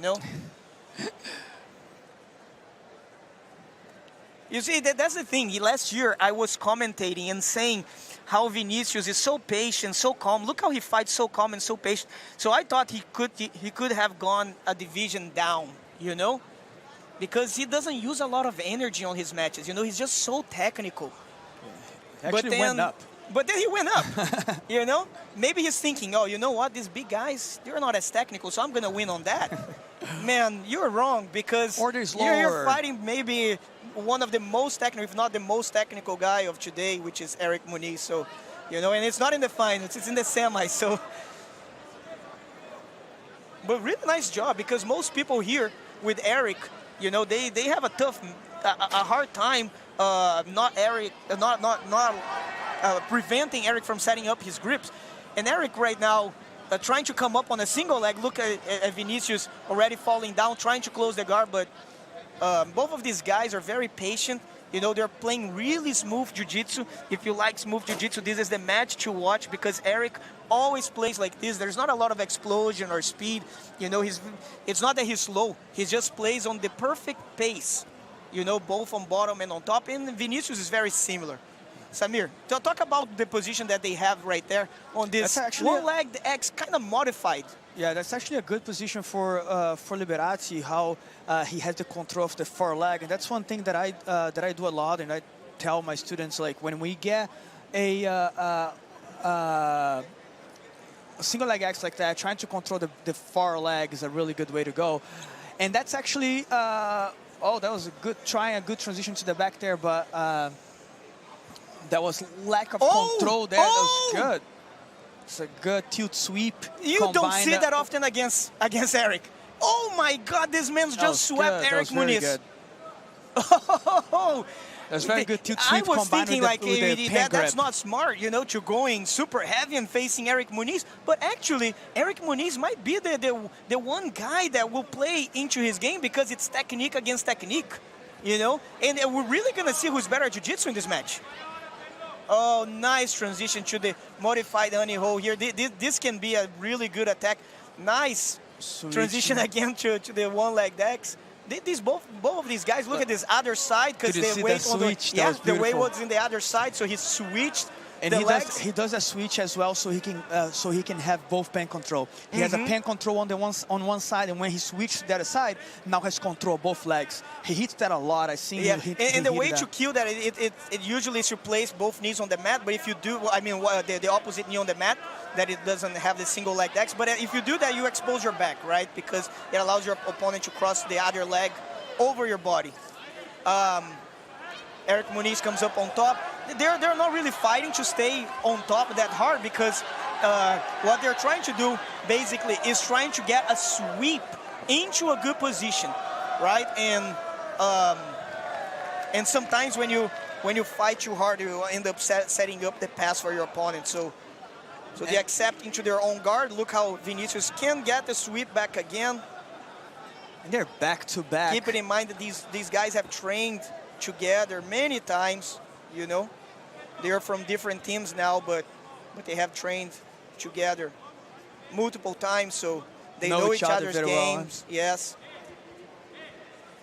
Guys, it's hard to say what's gonna happen here because both of these guys are very, very versatile, and you really just don't know what they're looking for against each other, you know. And sometimes playing your own game might not be the best since they know each other. You know, maybe sometimes it's better to switch a little bit. You see that they're not playing the same game at all this whole fight. You know, Vinicius was trying to play with the lasso initially when he was on bottom. Now he's doing a completely different game. This is more of his game, right? By the way, you know, having the pen grip de la Riva. But doing that to someone that is taller than you is usually harder. Vinicius is usually the tallest guy when he fights, but this type of game sometimes it's hard to play with someone that is taller than you in case you're trying to move them to the opposite side of the de la Riva, right? Yeah. He's trying to get to that single leg X close guard? Again. Is he trying to get to the close guard position? I thought I saw his hips trying to get up and both legs on the outside. He's trying. Oh, he got to the single leg X. Yeah. Nice transition here. And this is a really good position, but it's better when your opponent is standing. Now, if Eric takes the hand off the floor, he does get swept there, yeah, okay? But you can see that how tall he is, and he keeps the leg away, the arm away, I'm sorry. This is a nice transition, placing the hips on the floor. You see, because it allows, to counterattack. Nice berimbolo transition, but it's not tight. It's not tight. Vinicius has to bring the left leg towards the floor. Oh no, on the front of Eric's body. That's not where he wants it. That can set up the leg drag, my friend. And Eric knows that. So if he locks the triangle there on the legs and not allow, which he just did, and not allow Vinicius to cross the leg to the 50-50. He brings the leg down there. Yeah. Oh, now Vinicius is being able to remove the leg. Both of these guys know jiu-jitsu so well. They're so technical, you know. I'm usually calling the shots before it even happens, but look at that, the 50-50, Vinicius did it. Vinicius made it work. I usually call the shots before it happens, but with these guys, it's so hard. I have to talk so fast in order to even try and call it before what they do, because they know Jiu-Jitsu so much, so well, you know, and they know that each other knows Jiu-Jitsu so well that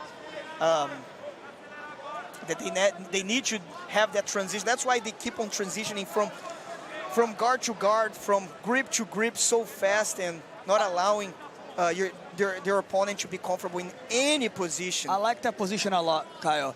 Like the preventing, how Eric's preventing the 50-50 by having his knee open there.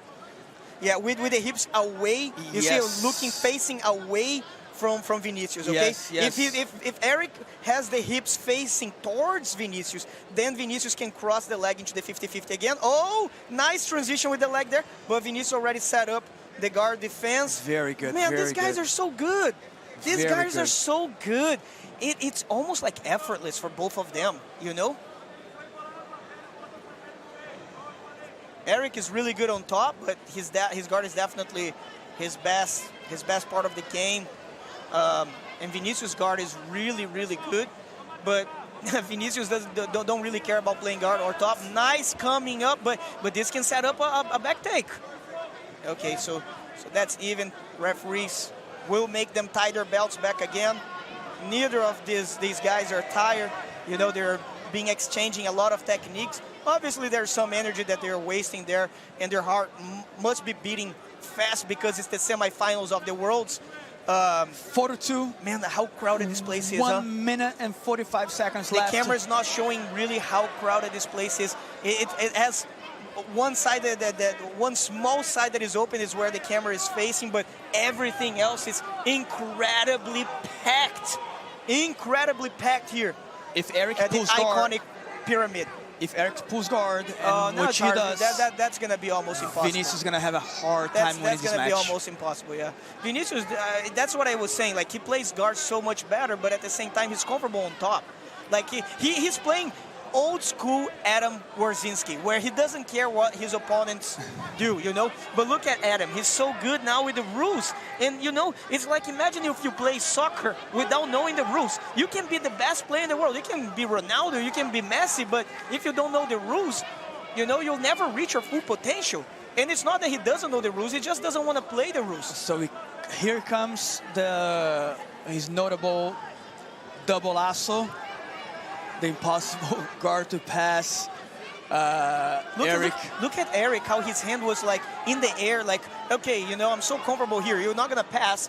You know, my guard retention is so incredible. And he's right. You know, if you want to pass Eric, guys, you are really going to have to reach a position that most people don't, you know. Yeah, he's trying to set up the double lasso. Look how his hand is on the air, not really caring. Like, who plays guard with only one grip? You know, it's rare to find this.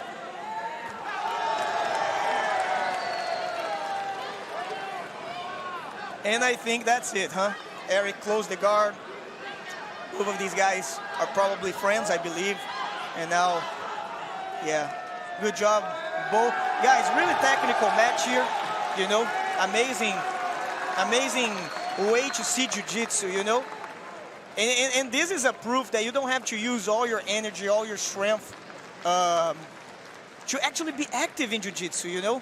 These guys were, what was such an active match. They didn't stop in any single position. Transitioning from guard to guard the whole entire time, but barely using any energy. Amazing, incredible. Great match, very technical, great sweep exchanges, gaze controls. Liberati with good guard passing attempts towards the end there. And Eric advances to super heavyweight finals. For another finals of worlds, huh? This guy has been to the finals of worlds so many times. Weight and absolute. Let's take a look here in the replay. That was the beautiful sweep that Vinicius scored. Surprised me, you know, how smooth it was against no one else than Eric Muniz. And then Eric got back on top. Vinicius kind of accepting so he can choose the guard at the landing. Had a good lapel guard there, so. Yeah, so he tried to get to the squeeze, but Eric Muniz already had the knee poking through and on the mat, kind of killing the squid for a moment.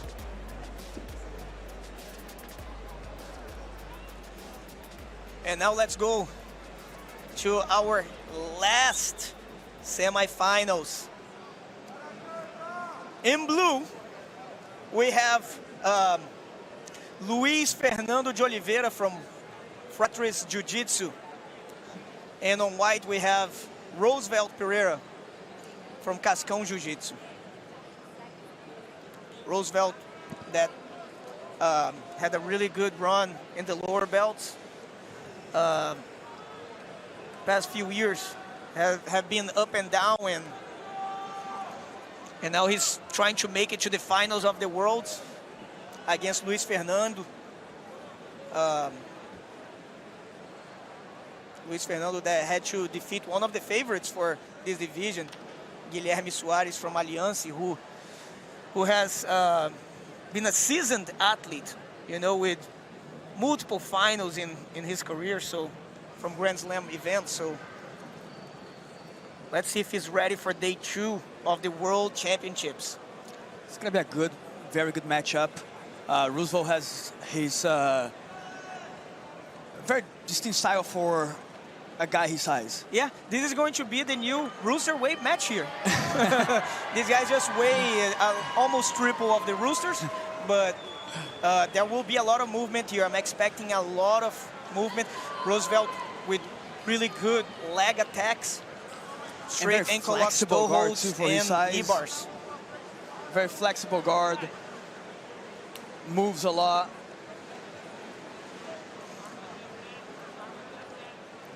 Who you expect to be pulling guard here? I thought Roosevelt was going to pull guard. That was my impression before. I think in the ultra heavies, you know, they try stand a little bit, setting up their grips to pull to a good guard, you know, because if you pull and the guard is not perfect, you know, being on bottom against such a heavy opponent is not danger to pass the guard, but you know, the fact that you're gonna waste so much energy to get them out of there is probably the main issue, you know. And also the pace, right?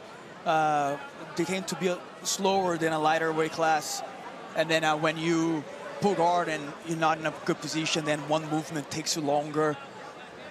But man, Roosevelt has such a great guard, such flexible guard.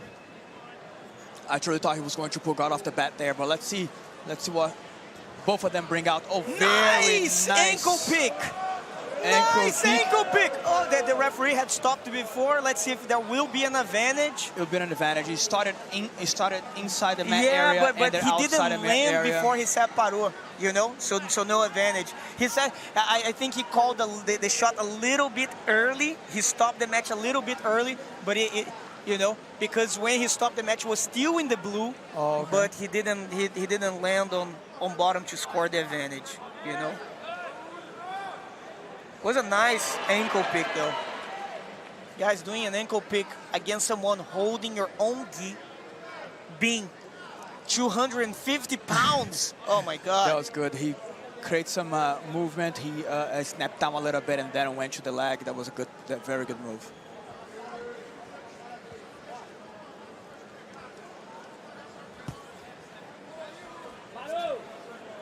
Roosevelt that beat current world champion Safe from GF Team, the big boy, you know.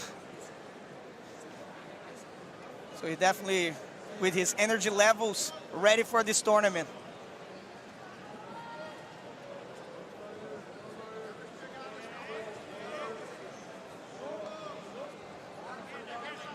Only one of these men will be in the finals of the 2025 Jiu-Jitsu World Championship.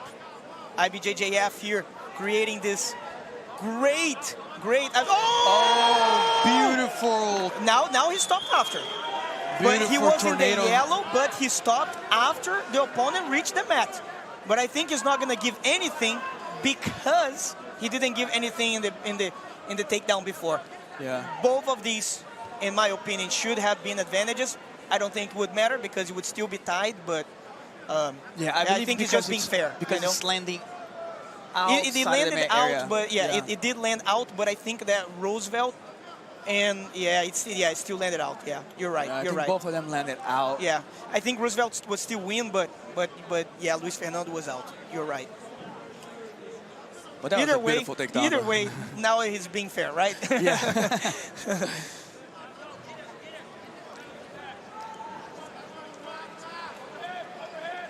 Totti, the referee, who has reffed many finals of Worlds and other Grand Slam events, so really comfortable being here. There's no pressure on him. All three referees have been here before. We have two referees, seasoned referees in the cameras too. Really hard to make a mistake at this point. Nice snap down, try reaching the back. That's the issue they have with the ultra heavies. They try always to get that takedown at the edge of the mat, you know, so they can kind of like flee out of the risk, you know. If they need to, they just... Yes, exactly. But that's the problem, you know. And the reason, guys, so you know, the reason why they do that is because having a hip throw against another ultra heavy is not that it's hard. It's risky because they're so heavy they can end up landing on your back, you know. So that's why they do that, because that way, you know, if they get close to landing on your back, you still continue the row and you kind of flee the mat in a way that you're not penalized. I believe they're going to get penalty there from lack of combativeness. Yeah, yes. they did. Yeah. So which is weird because it was just a beautiful attempt, but yeah. It was like 20 seconds without being active. The referee will penalize them. Remember back in the day when the rules were you have you have 3 penalties on the third penalty, right? You stand both back up. Yes. It should be like that, right? You have 3 penalties standing, you go back to a guard. Maybe double pull, right? Double pull. Oh, now Luis Fernando pull guard, Kyle. Yeah. I was not expecting that. I'm not really surprised by it, you know. I'm surprised that he pulled that early. I thought that he would pull closer to 2 minutes, later. you know, yeah. But setting up a double lasso there. But the thing is that it's not so bad for Luis Fernando, because although Roosevelt is really big and has good guard passes, I think that he's more comfortable on bottom anyways, right? Yeah, that was a beautiful back step. Maybe Luis Fernando is not that comfortable on bottom, though. So that was not an advantage.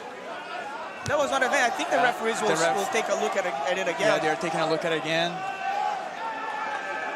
Because I did think that he didn't land in the side, but I thought he did.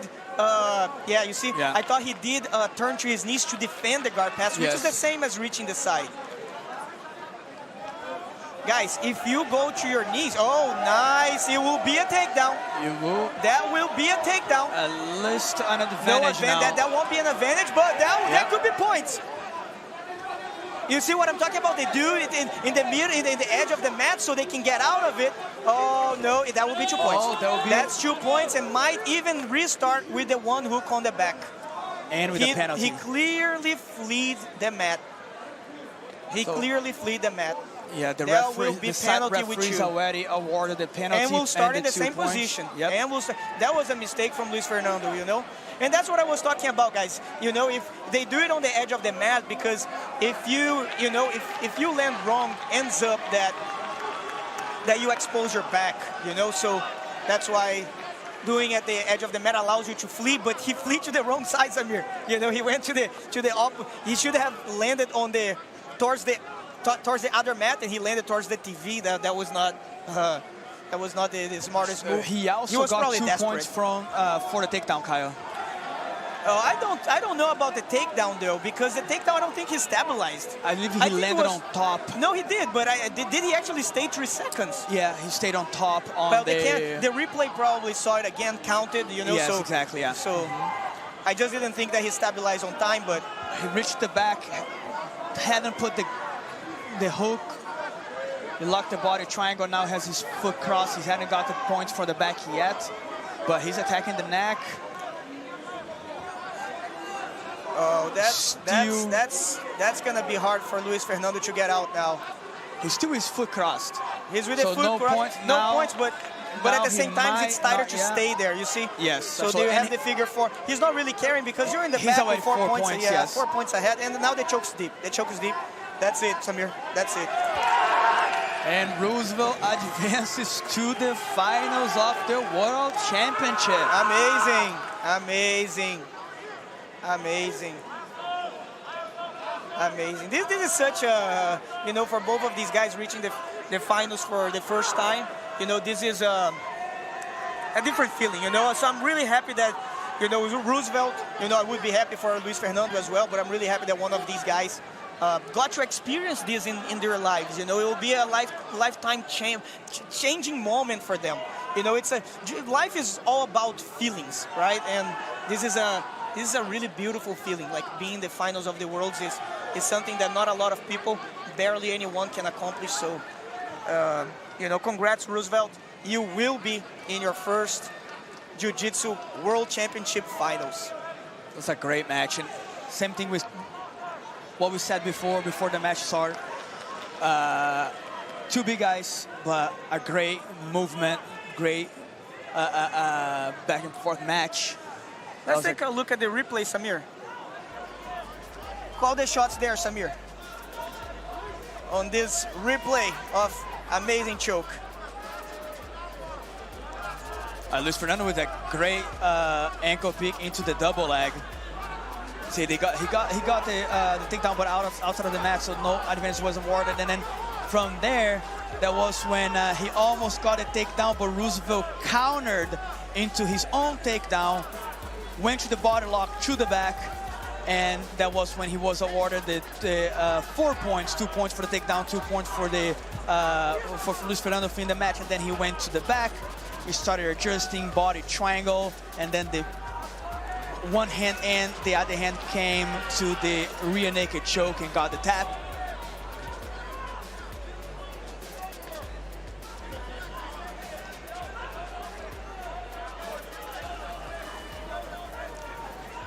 Final thoughts here, Samir. Amazing semifinals here on mat number 1. Which one was your favorite? That's a good Come question. on, you gotta pick one. That's a good question. You gotta Man, pick one. There's so many great matches. And these, I would say, man, Adam. Adam, yeah. Adam I'll is say so... Adam. Yeah. But you know, I will say so that good. I mentioned here to Vinicius and Eric Muniz just because they were flowing, you know. It was a good match, yes. It was a really Very good match, technical. very technical, and that's what I like to see in Jiu-Jitsu, you know, technique over, you know, strength and energy. So, good job by both of these guys, you know. Yeah, Adam games just amazes me, man. Like his technique, his pressure, the combination of technical and pressure. It's just, yeah, it just he has been just on a tear, man. Guys, So- we're gonna take a little break. You can go to the mat number 2. There will still have one more semifinals there, but just so you know, we're gonna be right back with English and Portuguese, okay? The finals will have English and Portuguese commentary, so, you know, if you do speak Portuguese, you can reach that. If you do speak English, you know, you're gonna be in great hands there with Danny and Kendall. Galera, pro pessoal do Brasil, pessoal que fala português, vamos ter comentário em inglês e português. Então, se você fala português, pode mudar aí para o seu português na final. Estaremos de volta muito em breve aí. Eu sou Caio Terra, estou com Samir Chantry. Samir Chantry, thank you. Thank you, guys. See you soon.